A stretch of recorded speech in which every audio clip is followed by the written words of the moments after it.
1978 Topps Eddie Murray rookie card and a world-class PSA 10.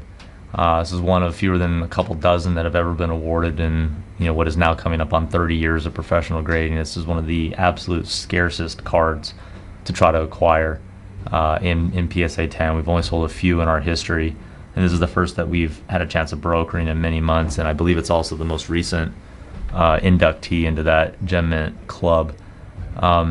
There's a lot of things to highlight on this card as being special, but I think the thing that is just overwhelming is the print. I think this is easily the finest printed 78 Murray that we've ever seen. I mean, regardless of grade, it's uncanny how beautiful this card is.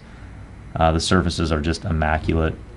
There's not a print fleck or speck anywhere. It's otherworldly. I think you have to sort of be a junkie in 1970s cards to hold this and fully appreciate how rarely this card looks anything like this.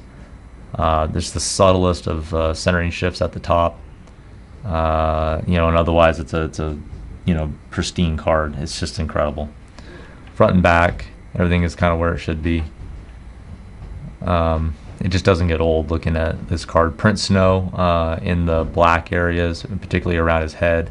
There's often a lot of blue print dots and excess print along here, and then there's always this like eggshell sort of speckling all throughout the gloss that when you tilt the card it doesn't really shine. This particular example just sort of transcends all of those flaws. It's just about as good as you could ever hope.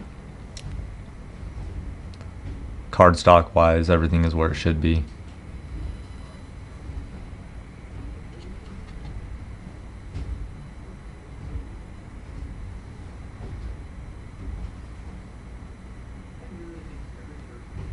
It's just a glistening card. Even the back centering is just about perfect. I think this is one of the things also that gets overlooked. The centering on the backs of this card is oftentimes is horrendous, and that is another attribute that keeps a lot of these from grading higher. So, all told, the most recent inductee into a very rare club. This card just glistens. Everything is where it should be. It's virtually impossible to replace. Comes highly recommended.